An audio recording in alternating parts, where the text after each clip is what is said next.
And welcome to Sunrise Cardcast, your one-stop podcast shop for all things hockey cards. My name is Eric Andrews, also known in the hobby as Hammerhawks, and I'm joined by my co-host and fellow hobbyist Aaron Goldstein, better known as Crease Collector.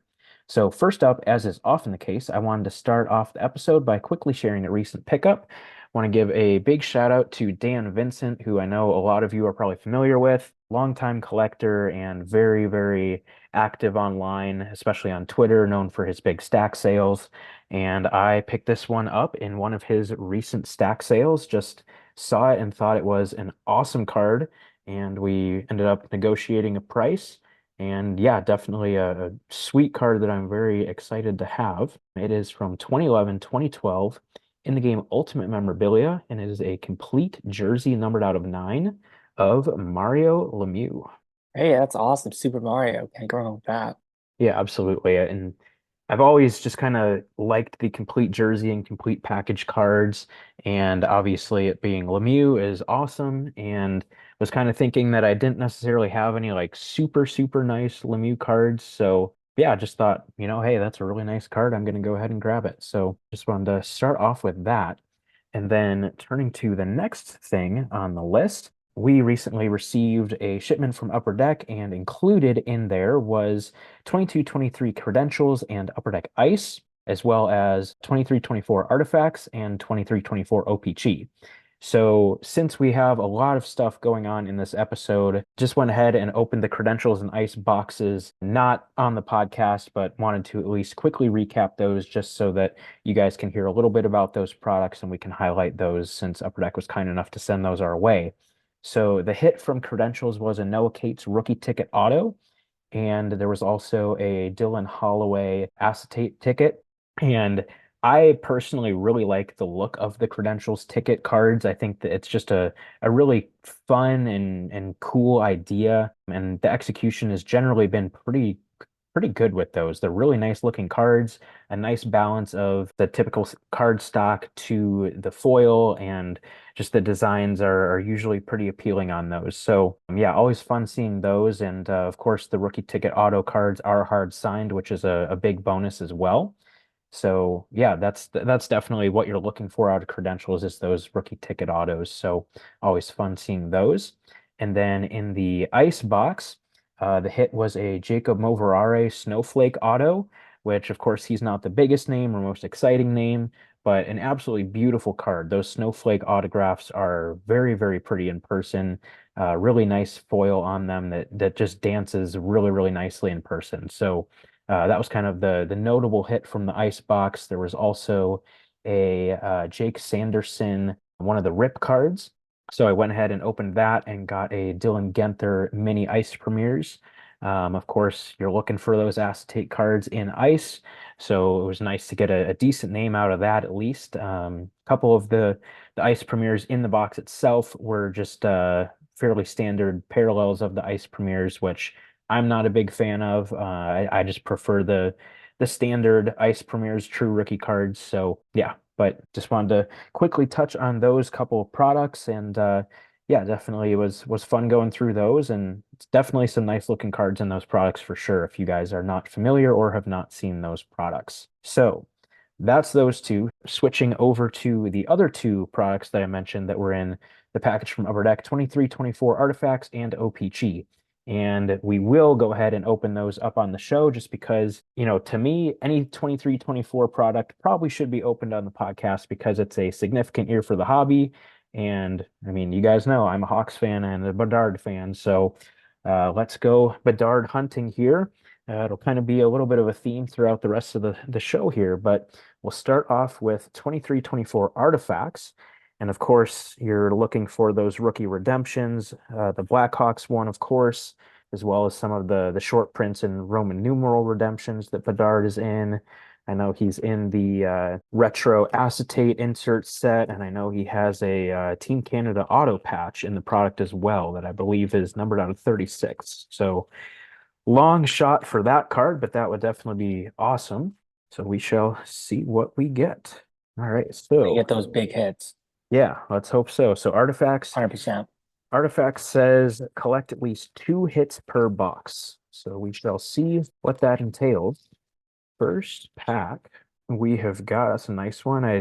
I'm not familiar with all of the parallels off the top of my head, but I think this might be a copper numbered out of 299 for the Pittsburgh Penguins, Sidney Crosby. Can't go wrong with Sidney Crosby. That's perfect. Great start. Absolutely. Sid the kid. Not a kid anymore, but man, he plays like one. Still loves the game. Great Yeah, point production. great Well season out done. of him this year Oh, for 100%. sure.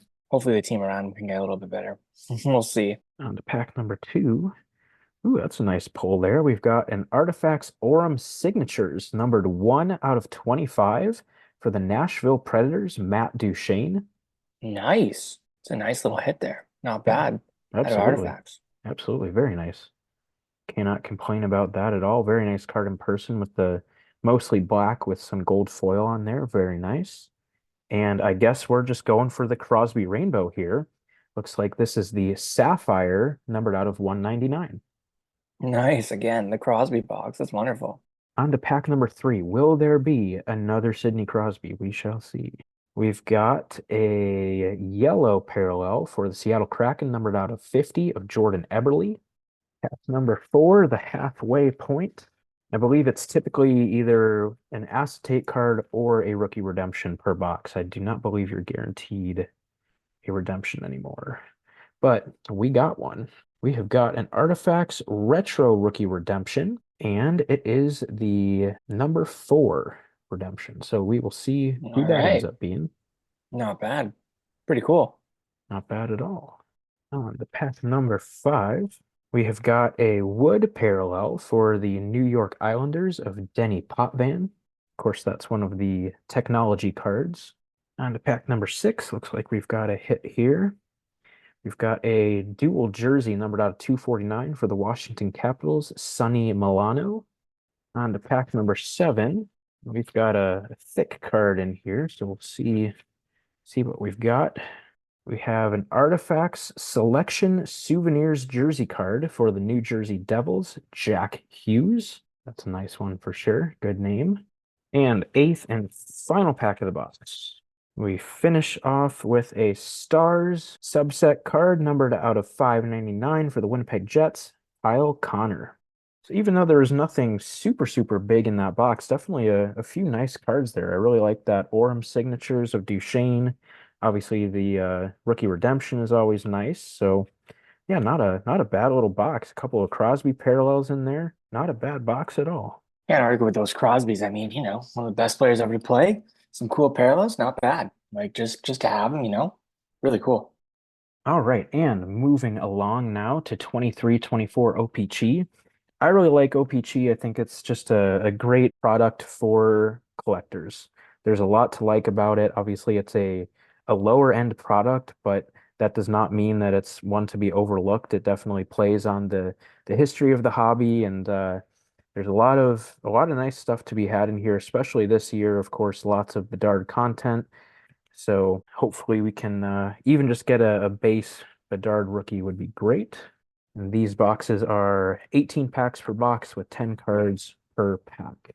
And I believe you get like 3 or 4 numbered cards per box. Of course, there are the black retro cards numbered up of 100 that everybody is very familiar with at this point, but there are also some foil parallels within the short print section of the base set. So those are the ones that you're really looking out for.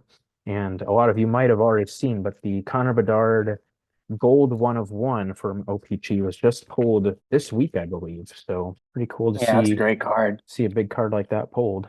especially with that. I mean, we'll talk about it in a bit, but the $1 million bounty, for the upper deck 1 of 1. So something like that, it's going to go for a pretty nice pot of money there. I like this first card, or the first hit of pack 1 is a playing card for the Minnesota Wild, Marc-Andre Fleury. Hey, what a great PC hit there. Yeah, those cards are always fun. I've kind of always wanted to build the trading card deck, but some of them cost a decent amount. Yeah, some of the aces and jokers are definitely harder to find, so that's true. We've got a marquee rookie of Logan Cooley, so that's a good name there, and a retro of Leon Draisaitl. And of course, you have to be on the lookout for the blank backs. They come in the red border, which is a 1 of 1, and of course, the retro blank backs, as everybody is pretty much aware of at this point. One thing to note about the retro blank backs in particular, if you're opening this product, you will know if you got a retro blank back because there will be two retros in the pack. You will always get just a basic retro. So then if you have a blank back, it'll be an additional retro within the pack. We've got a foil parallel here. First up, we have a base marquee rookie of Artur Seelovs. We have our first numbered parallel, one of the rainbow foils, marquee rookies for the Nashville Predators, Igor Afanasayev. Those are numbered out of 350. And a retro of Chandler Stevenson. One thing to note about the blank backs is that obviously, up until this year, they were always unannounced. And so, I mean, those experienced collectors kind of knew what they were going to get. But, for anyone new with the hobby, just busting a random pack of OPG, you never really knew that these were sort of, a thing, an unannounced parallel. But now they are, like a lot of the others, an announced parallel. So, which is kind of sad, to see them go that way. But I mean, it's been like a long time now. So I guess, the cat's out of the bag at this point. So, but kind of sad to see them now be announced. But I mean, I guess that's the way it is, but maybe that's just me. Yeah, it is interesting. It's been 15 years, so you'd think at this point just keep them unannounced. But I guess on the flip side, after 15 years, it's not much of a surprise anymore. So Yeah, it makes sense, but still cool. next pack, we have a Logan Thompson All-Stars, a blue of Chris Kreider, and a retro of Essa Lindell. Of course, I will be on the lookout for a Jacob Slavin base card out of here. Would be a good one to cross off. Next pack, we have got an OPG Premier of Jordan Kyrou, got a marquee rookie of Billy Sweezy, and a retro of Patrick Kane. To pack number 5, we've got our red border for the box. First, we have an All-Star of Nick Suzuki. Our red border is Sean Dursey. It is not one of the blank backs, unfortunately. And a retro of Casey Cizikas. To pack number 6, which is the third way point. And looks like we have a nice little OPG Platinum preview card. That is a nice one for sure. It is a Those are so nice. Violet Pixels preview for the Washington Capitals, Alex Ovechkin. Hey, that's an awesome hit. Those cards look great. Ovi, nice job. That's Shout out wonderful. to Josh Packham. I'm sure he will want that Oh one. yeah, 100%. And a marquee rookie of Matthew Patra, and a blue of Jordan Greenway, and a retro of Colton Sissons. But yeah, that Ovi is very, very nice. And that is not a numbered card, so that does not count toward the numbered card count. Next pack, we have got an All-Star of Elias Pettersson, a blue of Jack Hughes, and a retro of Austin Matthews. On to pack number 8, we have got an OPG Premier of Luke Evangelista, an All-Star of Artemi Panarin, and a retro rookie of Jacob Peltier. On to pack number 9, got another playing card of Alexis Lafreniere, a marquee rookie of Simon Edmondson, and a retro of Mackenzie Weegar. Next pack up, we have got a marquee rookie. That's a good one, Luke Hughes. We've got a blue border all-star of Alex Ovechkin. So another one for Josh there if he needs that one. And a retro of Dylan Larkin. On to pack number 11. And we have got a manufactured patch card. First up, we have the Breadman, Andrew Mangiapane. So that's Ooh, cool. for But those Flames fans out there. this is a cool one, and Aaron, if you want this one, it is all yours. It is a manufactured patch trophy winner featuring the Stanley Cup for the New Jersey Devils, Martin Brodeur. Oh, that's a cool card. Nice. Yeah, I think manufactured patches can be done quite well, and that's a great example of one there. That and the nameplate cards are really cool. But yeah, really cool card there of one of my favorites, Marty Brodeur. We've got an All-Star of Nathan MacKinnon and a retro of Oliver Ekman Larson. On to pack number 12, which is the two-thirds mark. And I would say this has been a very solid box so far, and haven't even needed Bedard for it to be a solid box. So let's see what else we can get. We've got a purple parallel coming up, so that's good. First, we have a marquee rookie of Una Koppanen for the Bruins. And our purple parallel, numbered out of 49, is Jordan Osterley for the Detroit Red Wings, as well as a retro of Matt Roy. To pack number 13, we've got a playing card of Carter Hart. We've got a checklist, and we have a Mikko Rantanen retro. Not sure why the checklist was in the hit spot. It's kind of weird. Yeah, there's nothing different about it. It's just a basic checklist. I don't know. Weird. Pack number 14. We have got an OPG premiere of Alexi Lafreniere, got an all-star of Matthew Tkachuk, and a retro of Victor Olofsson. Pack number 15. We've got a marquee rookie of Arnaud Durando, got a blue of Gustav Forsling, and a retro of Adam Pelech. Pack number 16. Got a playing card of Alexander Barkov, a marquee rookie for the Calgary Flames, Dustin Wolf, and a retro of Aaron Ekblad. Know you're a big fan of Dustin Wolf. Oh yeah, he's my boy. Sure, he'll be headed his way into a nice little career there. Like once he gets going, big fan. On to pack number 17. Got an all-star of Johnny Gaudreau. We have our first black border parallel, which typically you get more than one, so nice to just get one, I guess.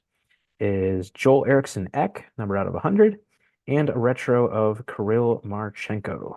So no sign of Mr. Bedard. We are down to the 18th and final pack. And we have got a marquee rookie of Yaroslav Askarov, a goalie that I like, a blue of Darcy Kemper, and a retro of Karel Vejmelka. So that was a pretty solid box as well. Definitely some nice pulls there, some nice parallels. Obviously, the Ovechkin was really nice. The Roduer was really nice. So yeah, I would say that's two pretty solid boxes so far. I would definitely agree. I mean, can't go wrong with those ones. Not too bad. Thanks, Upper Deck. And yeah, fantastic. Yeah, so those were a couple pretty fun products to enjoy there. Again, like you said, thank you to Upper Deck for sharing those so we can share them with you guys. And switching gears to what we'll be discussing the rest of the episode.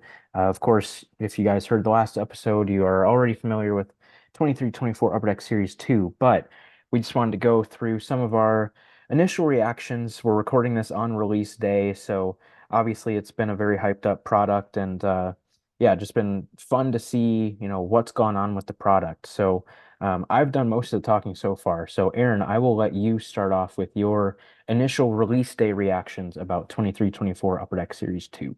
Man, stuff's crazy out there. That's probably my first and only main reaction is just how insane, like absolutely insane everything is. As soon as I checked this morning to see, if any Bedards have sold, I was just smacked in the face. One had sold for, I think it's been the most so far, 1,500 Canadian dollars for a Bedard Young Gun. And I'm like, what? Like I was expecting craziness, but not that crazy. And that's just crazy. Seeing them sell now for like we'll go over some of the prices, but 1,400, a little bit under that, and they seem to be settling a little bit on release day, but for still crazy amounts, guys. That's probably my big reaction. Seen some other insert sets sell for crazy amounts too. Just it's been just the Wild West out there. I mean, I don't know what else to say. I mean, I oh man, like why are people doing that?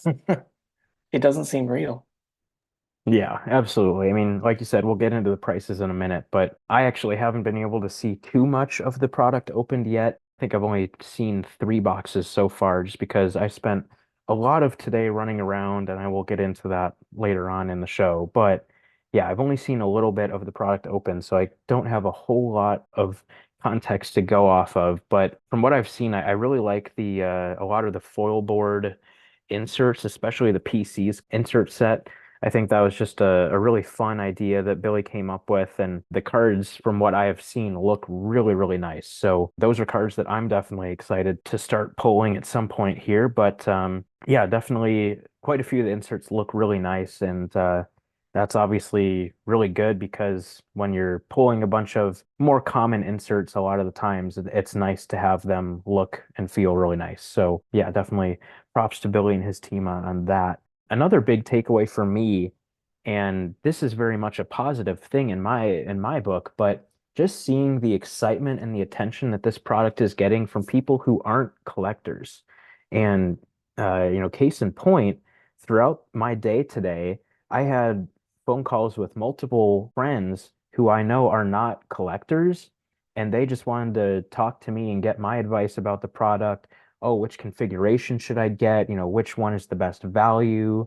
Just stuff like that. A guy that I played hockey with growing up and haven't talked to in a number of years at this point, just reached out to me on Facebook and said, "Hey, like, I'm not a collector. Like, what should I do here?" And, just picked up the phone and we had a fun little conversation talking about it. And same thing, another friend that I work on a hockey site with gave me a call just saying, "Hey, my kids really want to open some of this. Should I get a bunch of retail? Should I just get a hobby box and we split it? What do you recommend doing?" So just seeing the attention and the excitement that this product is getting from people who are not hockey card collectors is really, really cool. And I think is a great thing for the hobby, just getting more eyes on the hobby, more attention on the hobby, and people being genuinely excited and interested is really, really cool. Of course, there's also some downsides that come with all of the added attention and excitement as well. But still, just the fact that people who are not normally looking for cards are getting excited about it, it's hard to be upset about that. I mean, that's really cool. And I think at the end of the day, that's kind of the spirit of the hobby shining through. So yeah, that's definitely been a big takeaway from me today.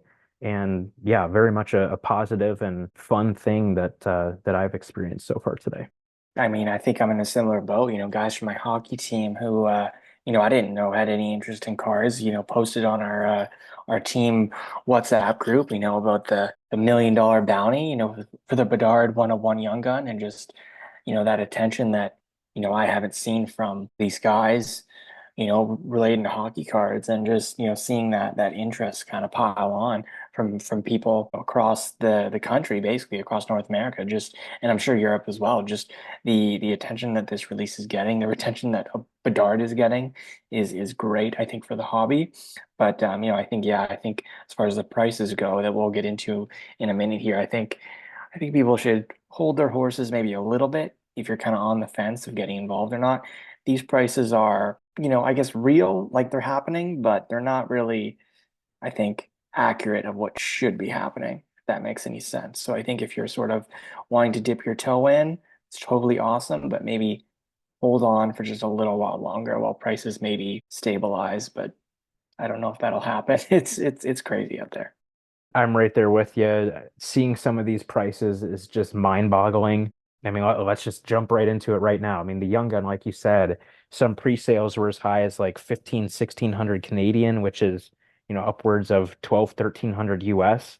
And there has been a little bit of settling down, even just so far on release day. I've seen a lot of copies selling in the 7 to 900 US range. So you're talking like, whatever, 950 to 1200 Canadian, somewhere in there. So they're definitely starting to settle down a little bit. You're still seeing some of those high sales here and there, but for the most part, it does seem like they're starting to settle in a little bit, which is definitely good. I mean, those initial prices were just bonkers in my opinion. I mean, let's think about it, folks. I mean, you guys know I'm a Hawks fan, I'm a Bedard fan. I love the player. He is very exciting. He's going to have a very good career. He's not at the same level as Connor McDavid, and that's not to say that Bedard isn't good. I think he can be a top 5 or top 10 player in the league pretty easily, but is he a top 5 player of all time? Arguably, no, of course not. Not at this point anyway, for sure, and probably not ever. Whereas McDavid, I think you can genuinely make an argument that he might be a top 5 player of all time already.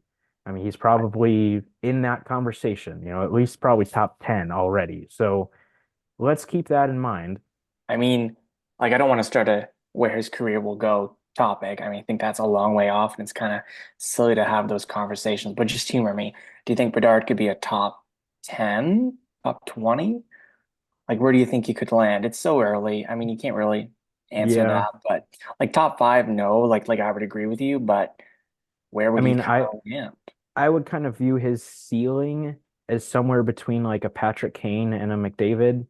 I don't think he's gonna, and I would say it's probably closer to a Kane than a McDavid. So, where do Okay, you that's put fair. Kane? Maybe like top Right, 10, right. maybe something like Yeah, that. 20, 15, 20, I don't 25. think he, I mean, Yeah, I'm a big Kane guy. I don't think he's that high. I would put right. Kane like top 50. So let's say at the end of the day, Bedard ends up in that general range. That's still a heck of a career. Of course. But again, it's just not on the same level as an all-time legend of the sport. So, the kind of the barometer that I've been using for what makes some sense is what McDavid cards, equivalent McDavid cards have been selling for lately. Now, understanding that there is the new release hype, there is the rookie year hype, I get that. That's inflating prices right now. And over time, Bedard's prices will go down. They're not just going to go up. His Young Gun is not going to become a $2,000 card. It won't, it can't. I mean, McDavid is in that, probably I haven't looked recently, but I think he's somewhere in that like 800 to $1,000 US range. So if that's kind of where Bedard is right now, and we're talking Connor McDavid here. So I just don't see any way how his values can certainly not even go up, but I don't think that it's even really warranted that they're in the same range as McDavid. I mean, if McDavid is 800 to 1,000, then Bedard should probably be like 600, like just a step down. So, yeah, it's just been crazy so far. But so that's the Young Gun.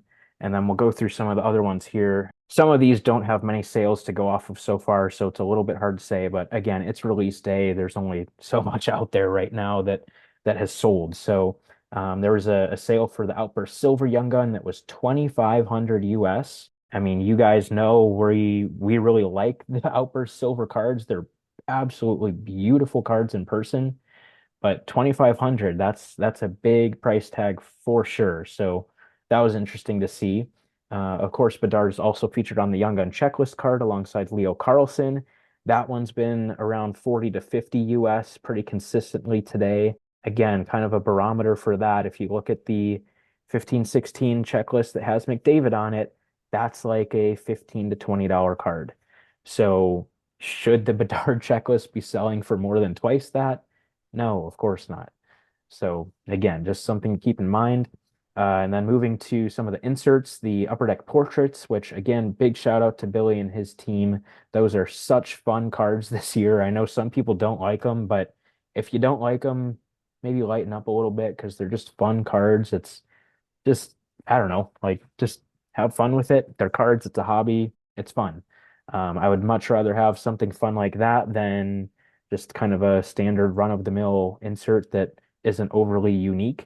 But these obviously catch your attention right away. So, yeah, I really like them. But anyway, that the portraits of Bedard has been selling. I've seen anywhere like 60 to 90 US today.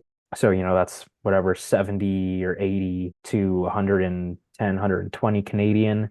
The Dazzlers blue and green have both been around the 100 to 125 US Crazy. mark, somewhere in that range. The Dazzlers blue are one per hobby box, I believe, or they might be every other actually, but they're not terribly uncommon, point being. And then obviously the green is a parallel, but they've both kind of been selling in that same range. The OPC Glossy, just the basic one, has also been in that 100 to 125 range. The OPC Glossy Gold Parallel has been in the 150 to 200 US range. The one that just boggles my mind so far, I cannot comprehend this in any way, shape, or form. The 94-95 rookie die cut card, which is a retail exclusive in the mega boxes. We'll get to that later on, but you get I believe it's a 3 card bonus pack in the mega boxes that have these 94-95 rookie die cut cards. That card so far has been averaging around like 400 US, which is just absolutely insane to me. That's nuts. There is no justifying that in any Like, way, shape, or like where do form. you like you're listing off some of these prices and they're all crazy, but like where do these collectors or investor types, I mean not so much collectors because they want the card, but where do you go from here? Like what happens when SBA comes out? What happens when the cup comes out? Like if these are the prices that people want and assumingly expect to get back, if not more, what is SBA going to be? What is the cup going to be? And name a rookie card here, there, and apparently name any of the other inserts that are going to follow, whether a low or high print run, because apparently they're just going to sell like hotcakes as well.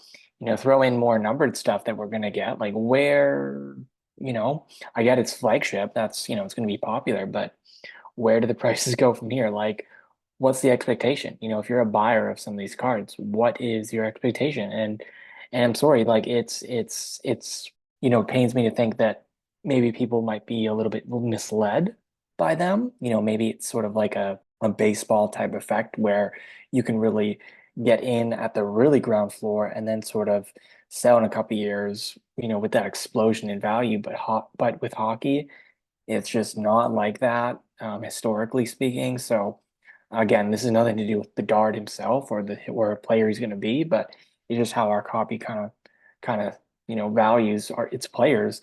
And you look to close comparables like McDavid, seeing how he's young and he's still kind of making his way in the league, but obviously he's a generational talent. Or look at the Austin Matthews, guys like that, where they were that hyped up next big thing and they're delivering. And look at where their cards are at. And then you see Bedard's, he's already priced into winning 5 cups in a row. Like it's seeming like that level of pricing, which is just nuts. So like my big thing is like, what's the end game here with these flagships cards? I mean, the young guns, I could see the hype, but the inserts, like does that really deserve that type of pump up? I've never seen that before. I've never seen that before. We've all seen the young guns get hyped up or whatever main card get hyped up. And it started with OPG, but to have these sort of lesser valued rookie year cards have this kind of a bump that I've never seen it before. And even going back to the McDavid year and Crosby and stuff like that. Those second tier, third tier, fourth tier cards, like whatever you want to call them, within his rookie year cards, just never really see that bump up. But here it's just nuts. It's crazy. Yeah, I absolutely agree. And I mean, anybody who listens to us with any regularity knows that we don't talk about value and investing and trends and all that stuff. But it's just impossible to ignore with this product right now. Of I mean, course, like we'll mention it just yeah, because it's it's part of still our important. hobby, Yeah. but as far as fixate on it, that's not really our thing. But yeah, as far as something like this explosion we're seeing, there has to be that investor type sort of backing that we're seeing because people expect their value to double, triple, whatever. And just you're not going to see that. And the attention to those second, third, fourth tier cards, that just boggles my mind. Yeah, I mean, I've had this conversation with other people as well, but I mean, to me, it's almost like to even justify these prices, because again, we were talking, how does he compare with McDavid? Like McDavid's rookie portraits is, I think, like a 50 or 60 US card. So if the Bedard is 60 to 90, and again, it'll settle down. I'm sure it'll probably end up being, 40 or $50, which is probably, I don't know, about what it should be. But, looking at some of these other prices, it's like this guy pretty much has to become like Wayne Gretzky to justify some of these prices. I mean, and that's just not going to happen. As much as I wish it would, and I hope it does, it's not going to happen. So, I mean, yeah, it's just absolutely insane. And not that this is a completed sale, but literally as we are recording this right now, shout out to our good buddy Kurt Johnson. He sent me an eBay link to the jersey numbered deluxe parallel of the Young Gun, so 98 out of 250, was just listed on eBay literally as we're recording this with a price tag of basically $100,000 Canadian, so around 75 grand US. And I mean, is it going to sell for that? I certainly hope not. Can I see it fetching 5 figures? Yep, and it probably will. And I mean, again, just like mind-boggling prices that are being paid. But yeah, don't want to, we're not trying to be negative. We're not trying to, you know, if you have paid some of these prices and you're just really excited about it and great, we're glad that you're enjoying the hobby. That's obviously what everybody should be here to do. But just trying to also provide a little bit of realism and a little bit of context behind what's going on. So just wanted to make note of that. And then a couple other things that I thought were interesting. The population count cards, in my opinion, and feel free to share your opinion, of course, Aaron, but in my opinion, those have actually been surprisingly low. I thought, and I think it makes sense. People might be turned off on the population count cards because of the mishap in Series 1. that's the only explanation I can think of because they're pretty cool acetate cards that do have a stated print run. Obviously, they play into the grading frenzy that the hobby has gone through over the last few years. And the population count 1000 card has been selling around 350 US. The 500 has been 5 to 800 US. To me, that just feels low. That really surprised me when I was Yeah, doing some research. yeah, like that seems more, I was just gonna say realistic, but then I kind of caught myself being like, well, probably not realistic. But considering, a rookie year card with that, stated print run, it's not going to be a serial number card, but just based on the pop count numbers, that's sort of what they were going for as far as the print run. So, you have, especially in a crazy printed product like Series 2 was, to have those pop count cards that okay, it might not be a Young Gun, numbered card, but I know the print run of this card for it to sell for that amount, seeing what we just talked about, all these other rookie year cards and rookie cards going for crazy amounts more. That does seem kind of low. Maybe collectors are kind of spooked about that, or they just don't know that that is the print run. Who knows? But we'll see. Or maybe they just don't like the look of the card themselves. I don't know. But yeah, it just seems like an odd one out there. But I mean, if you hit one, it's a great sale if you can do it. I mean, pretty cool. Yeah, I mean, I would say like those prices seem like what they should be, like what we In were this kind of weird saying. context, I yeah, like in this. I would say like that feels like a fair price, but given the context of how crazy pricing is, I'm surprised they have been that low. That makes sense. Yeah, low in this weird kind of context. Yeah, compared to the other cards we're seeing. I would agree on that. But I mean, yeah, I guess that's out of all these cards, if you're looking for something, I just want a card from his rookie year, from this, historical product. If you're looking for some value, maybe that's the one that you can kind of go for. If you're looking for something that's rare, but don't want to break the bank with, one of those Young Gun parallels, maybe that's your kind of best bet there. But yeah, just that is definitely really interesting. Yeah, and also considering that as time goes on a little bit here, those prices will probably go down a little bit too. So maybe the pop It's count true. 1000 ends up settling in at like 250 US or Yeah, it something. could, like, even, as early as, this week at some point, tomorrow Yeah. even, depending on how much pop up. We'll see. Yeah, so definitely interesting. And then I guess one last thing to talk about, of course, is the Outburst Gold one of one. And Oh I'm yeah. not aware of it having been pulled today. Obviously, I'm not sure when this episode will be published, probably later this week or this weekend. So maybe by then it has been pulled. But if you guys have been living under a rock, there's a $1 million bounty on that card, which is just absolutely wild. I mean, that would be the third most ever spent on a hockey card, with the only two higher sales being the two PSA 10 Wayne Gretzky OPC rookie cards. That's nuts. I mean, I get it's a 101, but again, like, we talked about this in context of Series 2 and what's to come, with Bedard rookie cards. But especially with all the products nowadays with one of ones, there's going to be plenty more Bedard one of ones in his rookie year here, like, and much more, maybe not hyped up ones because this one with the bounty gets a lot more hyped up, but there's going to be a lot more, dare I say, nicer one of ones that's going to come to light here, in his rookie year products. And, if this one gets the bounty of $1 million, I get it's different. It's flagship and Young Guns, and, it's the first time they've had these new one of one Young Gun parallels. So I get there's a different layer to it. But if that's $1 million, man, what are people going to be going for when it comes to the cup? That's my thing. Like, what are people going for when, it's Future Watch Auto Patch Black comes out? Like, what are these and other one of ones that they come up with? What are those going to go for? That to me is just, it all just stems from this product. The initial hype of the parallels, the prices, what's to come. Like, this is only the beginning, and that's why we kind of wanted to come on here and get this series two kind of reaction video.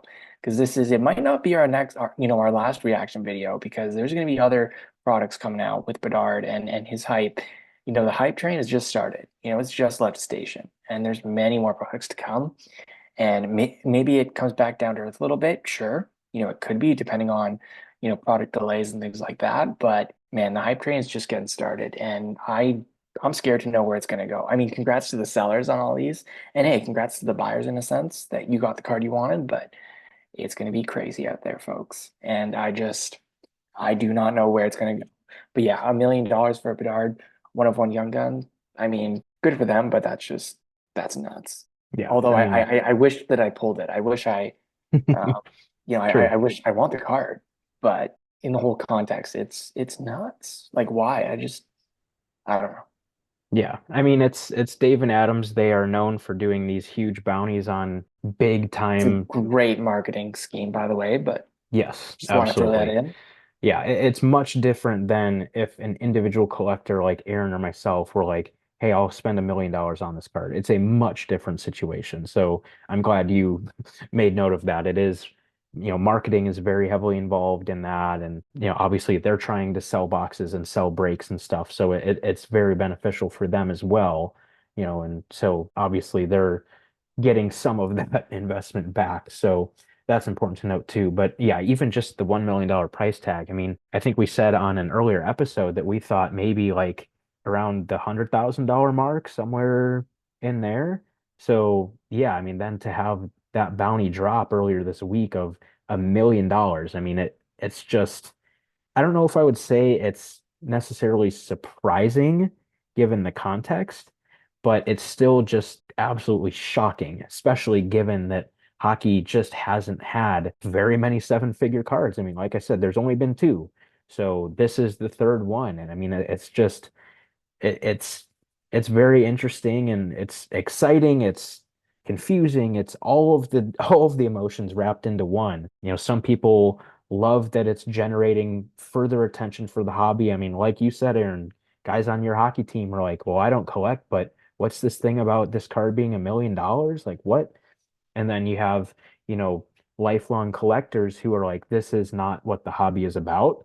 So there are emotions and feelings and thoughts in every corner. And I think there's certainly truth to be had in all of those opinions and feelings about it. But at the very least, it is certainly very exciting. I think everybody can agree on that.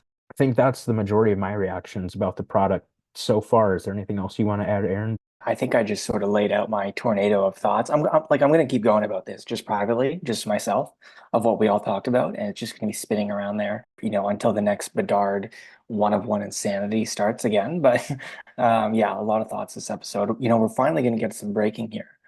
With Eric trying to pull all these Bedards that we just talked about. Maybe not all of them, with the retail stuff, but you get my point. He's going to be pulling a ton of Bedards, I hope. At least one. We hope to get one for his collection. So, I'll turn Eric over to that. But yeah, it's just crazy out there, guys. And I'm going to keep thinking about this. And the craziness will not stop. But we'll see. We'll see what happens. That's all I could say. And I'll be sitting back on the sidelines, all nestled into my corner of the hobby, collecting goalies that no one cares about, and that's okay with me. That's all right with me. And maybe if this hype storm draws up some collector who collected, you know, like who has his collection from 15 years ago and starts collecting again and realizes they have an Enroth card they can sell me or something, great. So if this all turns around and helps my collection, awesome. Hype train, keep on going. But as far as Bedard, I'll be staying steering clear, and I'm okay with that. Yeah, absolutely. And I will be doing my best to collect Bedard stuff, but on a budget because I don't Of have course, the money or lack of brain power or knowledge or whatever you want to say to pay the prices that some people are paying. So of course. anyway, but yes, let's get busting here. So I alluded to the fact that I didn't have a whole lot of time to watch breaks earlier today. That is because I was seemingly driving all over Northeast Indiana today trying to find some Upper Deck Series 2. I live in rural Indiana, and Indiana is not exactly what I would call a hockey hotbed. It's not. So I know that might be absolutely shocking to some I people, but am shocked. yes, it is very much not a hockey state, and where I am is certainly not a hockey region of the state. So, yeah, I knew it might be a little challenging. I was hoping that my local Walmart would be able to meet my needs, but that didn't exactly happen. They did have the oversized Young Gun blasters, which I mean, I would say even surprised to see. So I was like, hey, that's great. I'm gonna grab one of these just to make sure I have something to open on the show tonight. But then, yeah, I'm definitely a big proponent of the tins. I just think that is the best value proposition for the product. You get three Young Guns per tin, and you also get the Dazzlers bonus pack, which is, just a nice little bonus there as well. But yeah, just kind of as far as what you're paying versus what you're getting, I think the tins are definitely the best value, especially if you can get them at the MSRP price. So that's really what I was hoping to be finding. My Walmart didn't have them. So I had to go on a little bit of a road trip and did a mini tour of Fort Wayne. My town is like 30, 40 minutes away from Fort Wayne. So ended up driving to Fort Wayne and went to another Walmart. They didn't have any. Went to a Target down the street. They didn't have any. Drove to a different area of Fort Wayne. Target didn't have any. And then finally, so my fifth stop of the day, I get to another Walmart, and as I'm walking in, they are stocking the shelves. And I couldn't really see what the guy was putting on the shelf right when I got there, but I could kind of peek into some of the boxes, and he just had this huge wheel cart of huge white MJ Holdings boxes. And if you guys watch Ziri on YouTube at all, you're probably familiar with the name MJ Holdings. They supply Walmart and Target and stuff with their retail products. So, but yeah, I was able to look into one of those MJ Holdings boxes and see some blasters of Series 2. So I was like, okay. And then on the shelf already, they had some tins of Series 1. So I was like, okay, like they have ordered tins in the past. He's got some Series 2 stuff right here anyway. So I am very hopeful that this will go well. So I kind of am just standing around because they had the section kind of like taped off. So you couldn't like bother him while he was doing it, which I think that's very smart because I know in other sports, some of the retail offerings can get very hostile in terms of what people will do to get them. I think that was a So, COVID thing, right? Like people started really yes. being very like blocking off sections and stuff like that. And I think that Yeah. was a COVID thing. Yeah, because it got crazy for a little while.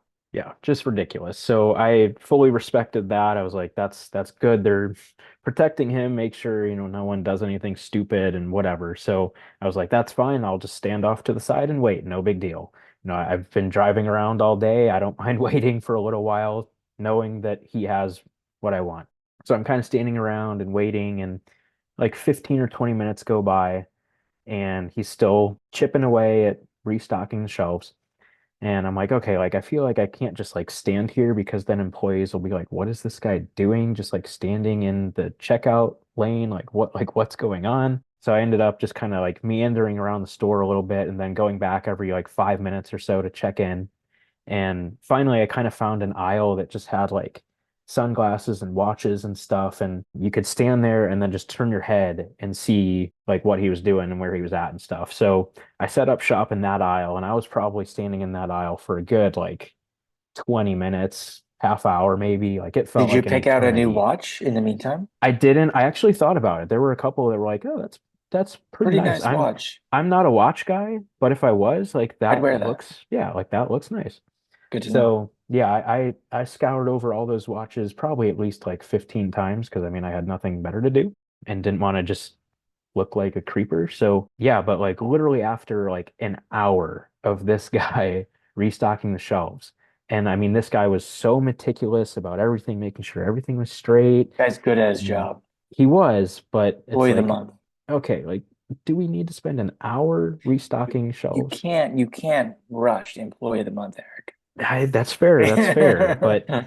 I mean, I don't know. I feel like I could have done the job fairly effectively in like 15 minutes, Good but point. that's just me. Respect to double, triple, quadruple checking his inventory list and making sure everything looked good. That's great. I mean, it's much nicer to walk up and everything's organized and stuff than being a total mess. So respect for that. But again, it was kind of just like, okay, there goes an hour of my life that I won't get back. But at the same time, I've also been driving around all day trying to find these, so I can afford to be patient for a little while. So anyway, he finally finishes and starts taking the tape down, and he could kind of tell that I was waiting around for him. So he was like, "Oh yeah, like you're good. Like, come on." So I walk over and just like immediately go to where the Series 2 was. and they had some of the oversized Young Gun blasters, they had Mega blasters, and they had tins. So I was thrilled about that. I cleared out all of their tins. They only had five, and I asked, and that's all they had. They didn't have more in the back. That's it. So I grabbed all five of the tins, and then I grabbed three of the mega boxes and two of the oversized Young Gun blasters to make that three of each of the blasters. And then, of course, the five tins, like I said. And obviously, that's a pricey little haul there from Walmart. But fortunately, I actually didn't pay anything out of pocket for any of those because all I asked for my birthday and Christmas pretty much was Walmart gift cards. Looking ahead to Series 2, knowing that's what I wanted, that I would want to go hard trying to get a Bedard. So, yeah, obviously it was great to accumulate all of that with the hope of pulling a Bedard Young Gun or hopefully and or some inserts as well.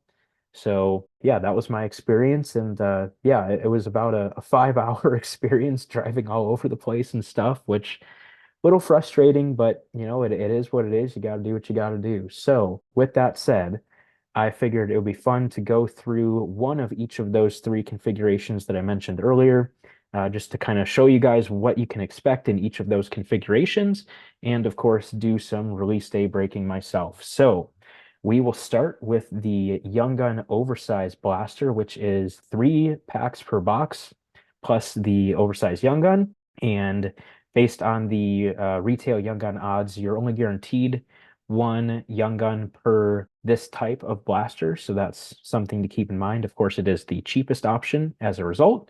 But yeah, let's dig on into that one. And before we jump into this too, what's kind of interesting, so between the Young Gun Oversized Blaster, the Mega Box, and the tin, is those three combine to provide 6 Young Guns, which is what you get out of a hobby box. Now, fortunately, since I was able to find these in the wild at Walmart, I was able to get them at MSRP. So the MSRP on the oversized Young Gun boxes is 25 US, the mega boxes are 40 US, and the tins are 60 US. So for $125 plus tax, you are getting the same number of Young Guns that you would get out of Hobby Box, which have been selling, in the ballpark of like 300 US. So just something to keep in mind. I mean, if you're just purely base Young Gun hunting, this is absolutely the way to do it. Of course, you cannot get the numbered parallels and all of that exciting stuff that people are all hyped up about. But if you're just going for basic Young Guns, this is certainly the way to do it. So just wanted to make note of that. Aaron, I will let you make the decision. Should I go for the packs first, or should I go for the oversized Young Gun first? Let's go oversized. Okay. It's a There big are day. We're going oversized. There are 14 players that are on the oversized Young Gun checklist. Of course, Bedard is one, so you have a 1 in 14 chance. I did not get him, but I did get a fairly decent name here for the Boston Bruins, John Beecher. So cool little card there. And like I said, 3 packs per box in the oversized Young Gun configuration. Guaranteed one Young Gun. You have an outside chance at a second, but generally speaking, just one. But like Hobby and like Series 1, you get 3 inserts per pack. Here we go. Let the Bedard Young Gun hunting officially begin. I won't go through all the base, I'll just make note of the inserts. First up, we have got an OPC Glossy of Walker Dewar. We've got a Superstar Honor Roll of Tyler Clevin, and one of the new inserts, the Ecliptic of David Pasternak. So there's pack number 1 on the pack number 2. And my goal in all of this is just to get one Bedard Young Gun. Not going to be greedy. Of course, I could manage to get multiple, but I'm not. I will just be thrilled to get one. So that's my hope. Pack number 2 looks like it does have our Young Gun, but first we have a Dazzler's Green of Noah Cates. And we have our first Young Gun for the Columbus Blue Jackets, Dmitry Voronkov. So not too bad of a name there. Decent player. And an Instinctive for the Vegas Golden Knights, Logan Thompson. Nice. It's always good to see some of those new inserts. Really cool. And speaking of new inserts, I missed another one, a Deep Roots of Clayton Keller. So there are actually There we go. four inserts in that pack, and the That's Deep cool. Roots are really nice. They kind of have like a matte finish, and then all of the tree roots are foil. So it's a very cool looking card. Definitely job well done by Billy and his team on those. On to pack number three. Not expecting much of anything out of this one, unfortunately. So, of course, like we said, there are still Bedard insert cards to be going after. He has the OPT Glossies, the Portraits, the Dazzlers, so keep that in mind. Even if you strike out on the Young Guns, you can still get him in other ways, which is certainly helpful from a value standpoint. We have got an OPT Glossy of Jason Robertson. We have a second Young Gun, which is nice, of Maxence Gannett for the Ottawa Senators. And we have our first PCs. And again, I said I like these, and they are really nice in person. Philip Forsberg, really cool looking cards. So that is Young Gun Oversized Blaster. Unfortunately, no dice on Bedard. That's okay. We still got a long way to go here. And I will say that was the blaster that I got from my local Walmart, whereas all of the others came from that Walmart that had the restock happening as I was there. So all hope is not lost with those blasters. There are still more of those young and oversized blasters that came from a different batch. So hopefully those will bode better. Onto the Mega Box, which is 6 packs plus one bonus pack. That bonus pack being those 94-95 rookie die cuts, like we were talking about earlier. Again, Aaron, I will let you decide if I should go for the regular packs or the 94-95 pack first. Let's go for 94.95. It was one of the prices that you found shocking, so maybe you can join the hype train and snag one. Fair enough. I like the rationale there. So for those 94-95 rookie die cut cards, there are only 10 players on the checklist, and you get 3 cards, I believe, in those bonus packs. So you basically have a 1 in 3 chance of getting Bedard. So it's really not that difficult to get him out of those packs. So again, kind of just another like, why is that card selling for what it's selling for? But hey, I will not complain if I can manage to pull that card. So let's dig out all these packs here. Of course, I would say kind of like the big chase of retail. Of course, you can get the Silver Outburst cards. So getting a Bedard Silver Outburst Young Gun would be like the absolute best that you could do. So that is something to keep in mind. All right, we will start with the 94-95 pack. It is 3 cards per pack, like I said. Let's see what we've got here. Oh, baby. Did you do it? Did you do it? Oh, I think you did it. We got him. Oh yeah. And it's not a base. Ooh, It no is a way. red parallel of Oh, get out of Connor town. Bedard. That is sick. Wow. Well, I think you might stop here, but I know you're going for the young gun, so I know you won't. But that is awesome. Wow. That is What a awesome, card. Die cut red. man. Wow. That I is a haven't looked sharp up card. sales of that, but I mean, ooh, that is a beautiful card, That is awesome. I man. mean, oh man. I was gonna say, like, if all I got was a Bedard insert out of all of this, I would probably be like minorly disappointed. But with that one, I don't know. That's pretty darn No, awesome. I think that's good a parallel. I mean, That is it's great. beautiful. My Oh, goodness, that is sweet. I was gonna ask if you had prior to opening, you probably do, but all the one touches ready and whatnot. I meant to grab one. They're sitting on Oh, the other side of my office, but that will certainly be going into one very shortly. So, 100%. all right. Well, yeah, the rest of the break will be gravy at this point, so that's great. Moving on to the rest of that die cut pack, we have Matt Coronado and the much maligned Brock Faber of the Minnesota Wild, who some people are adamant that he should win the Calder, and that is absolutely not true. I'm sorry, just is not true. So, anyway, on to the actual packs. So we should be getting 2 Young Guns within these. Who knows? Maybe there's still Bedard Young Gun yet to come. Let's hope so. But me, oh my, that red die cut is spectacular. And I apologize for all the negative things I said about the die cuts earlier. I haven't seen a sale yet. I was just trying to look up something here. Haven't seen any yet. I'll look more detailed later, but yeah, I haven't seen any yet.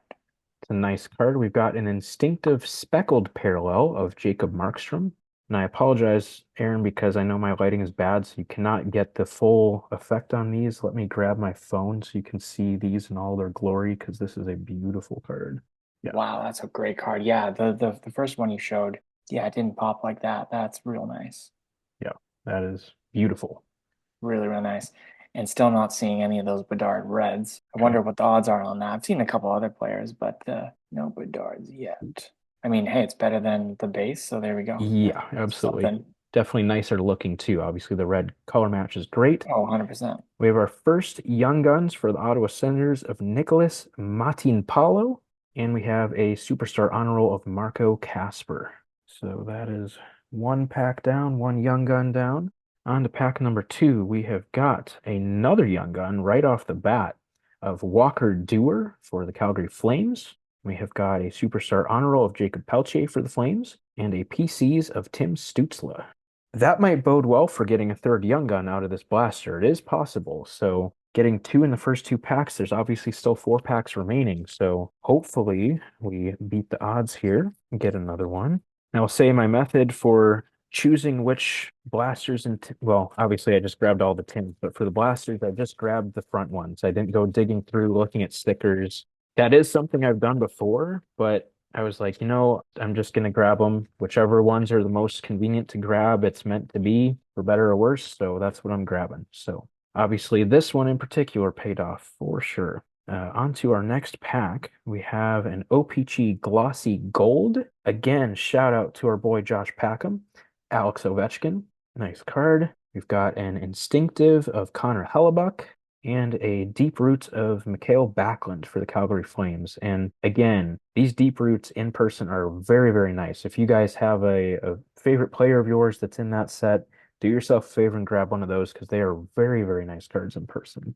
On to our fourth pack. We have got an OPG Glossy Base of Kirill Kaprizov. We've got a Director of Boards. These are definitely fun cards. If you guys listened to the episode with Billy, heard a little bit about these, but for the Arizona Coyotes, Josh Brown, an insert that pays tribute to the enforcers of the game, and another Deep Roots card for the Tampa Bay Lightning of Nikita Kucherov. I mean, these cards are just awesome in person. The texture on them is so fascinating. It's just, I can't think of another card that's been like that. I'm sure there probably has been, but it's just a very interesting texture and feel on those Deep Roots cards. Really, really cool. On to the fifth pack. We have got an OPC Glossy for the Seattle Kraken, Matty Beniers. We've got an Ecliptic of Artemi Panarin and our first UD Canvas, and that is a very cool one. For the Minnesota Wild, Marc-Andre Fleury. Hey, that's a great card. From Amazing. the net cam, and it's Jonathan Love Taves those. coming in on a breakaway on him. So that is a It's very card for fitting. me for sure. Very cool. 100%. Very, very cool card there. And on to our sixth and final pack of the blaster here. We do have another young gun, unfortunately not the guy we're looking for. For the Minnesota Wild, Nick Swaney. We have our first portraits of the night for the Winnipeg Jets, Mark Scheifele. Again, love these portraits. They are so fun. And a PCs of Dylan Larkin. So even though it didn't get the big young gun, did get a pretty darn nice card out of that blaster, so cannot complain at all. Very happy with that one. All right, and moving on to the tin, the configuration that I was most looking forward to and most excited about. The tins are absolutely gorgeous in person. Really nice photo of Bedard there on the front, and yeah, the tins are just always fun to have. So really cool there. Again, Aaron, I'll let you make the call. Do we do the flagship packs first, or do we do the Dazzlers bonus pack? Go Dazzlers. They're fun. All right, so let's start off with that Dazzlers pack. It is just kind of a black pack. There's no description on it or anything. So kind of interesting in that regard, but let's see how we do. Again, three cards in these packs. We start off with an orange, and all of them look to be orange. We have an orange of Tage Thompson. Going to the back, since I saw that one, Noah Cates. And in the middle, we have Mikhail Sergachev. So nice cards. The Dazzlers are always really pretty in person. So let's see. We have got eight packs here. Should get at least three Young Guns. Let's hope for the cover boy. No Young Gun in the first pack. We do have an OPC Glossy of Kirill Kaprizov. We've already seen that one. Of course, that's kind of the potential downside of mixing configurations, as you could hit duplicates of the same hits. So that is an unfortunate reality. We have a Superstar Honor Roll of Jacob Peltier and an Instinctive of Jake Ottinger. But again, I cannot complain too much given I already hit the man, and it was a nice one at that. On pack number two. We have got our first young gun for the Anaheim Ducks, Pavel Menchikov. That's definitely one of the better names on the checklist for sure. Very highly touted defenseman for the Ducks. We have a PCs of Cole Caulfield and a deep roots of Brad Marchand. So that is one young gun down, at least two more to go, hopefully. Next pack up, we have an OPC Glossy for the Columbus Blue Jackets of Adam Fantilli. Obviously, a very good name there. Superstar Honor Roll of Marco Casper and an Ecliptic of Sidney Crosby. Five packs remaining. Got another Young Guns. Again for the Anaheim Ducks of Jackson Lacombe. Another decent name there. We have a Portraits. Again, like I was saying, if you mix configurations, you could get some duplicates. So our second Portraits, our second of Mark Scheifele, unfortunately, and a Director of Boards of AJ Greer. At least we haven't been hitting duplicates on the Young Guns yet, though, so that's encouraging. On to pack number 5, we have got an OPG Glossy Gold of Jason Robertson. We've got our first Monster Season, of course, of Connor McDavid. This one, February 7th, 2023. That's a really fun set that Billy came up with this year. And an Ecliptic of Cole Caulfield. On to pack number 6. Still looking for at least one more Young Gun, potentially two. And it looks like we've got it in this pack. First up, we've got an Instinctive Speckled of Phoenix Copley. And our Young Gun is Alex Laferriere, not to be confused with Alexi Lafreniere, and Deep Roots of Tyler Seguin. So hopefully we can muster an extra Young Gun. 2 packs remaining. But again, if not, I cannot complain. On to pack number 7, we have an OPG Glossy, yet again, of Matty Beniers. So we are running into some duplicates, unfortunately. Like I said, a Superstar Honor Roll of Walker Dewar and an Instinctive of Jake Allen. And our final pack of the episode. Drum roll. We have got a Young Gun for the Florida Panthers of Justin Sordif. Got a PCs of Sebastian Aho and a UD canvas of Arturi Lehkonen. A cool goal celebration photo there. So that will wrap it up for the tin. Unfortunately, not a very good tin there. I mean, the Menchikov Young Gun is solid for sure, but again, not the guy you're looking for. Unfortunately, with this product, a lot of the time, if you're not hitting Bedard, it's kind of going to be a little bit of a rough go. So that's something to keep in mind as well. But if you do hit the man, then you're sitting pretty. So yeah, I mean, obviously, like I said, I cannot complain at all about that break. Getting that Bedard die cut red parallel is obviously spectacular, one that I am very happy to have, and immediately shoots to the #1 Bedard card in my collection. So that's pretty fun for sure.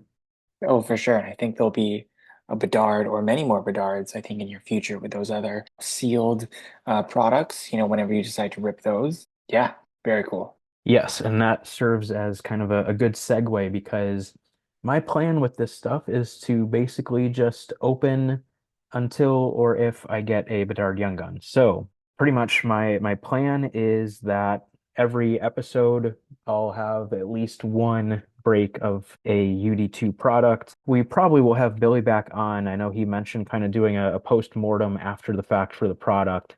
And I think that would definitely be fun to do and just get a little bit further analysis and reaction from him on the product. So we'll probably have him back on at some point. So, but even if not, we will definitely be moving forward with doing some breaks of this, hopefully until I do hit one of the Bedard Young Guns. So I think that'll do it for the episode. Definitely a lot of fun talking about such a highly anticipated product, the good things about it, the not so good things about it, the fun things about it, the exciting things about it, as we saw with the Bedard die cut parallel there. And yeah, just always fun talking about really, really big topics like this. So hopefully you guys enjoyed hearing some of our thoughts. Obviously, the episode with Billy was just intended to purely be informative about the product and what goes into building a product and stuff like that. And then obviously this is more kind of us just rambling and spewing our thoughts about the product afterwards. So hopefully you guys enjoyed hearing a little bit more of the opinion side of the product as well. So, but yeah, I think that will wrap it up. Hopefully you guys enjoyed it. As always, please be sure to follow us on social media. We can be found on Facebook, Instagram, and YouTube at Center Ice Cardcast, and on Twitter at Center Ice CC. Please also be sure to subscribe to the show on your podcast platform of choice to make sure you never miss a future episode. Until next time on Center Ice Cardcast, keep collecting those hockey cards.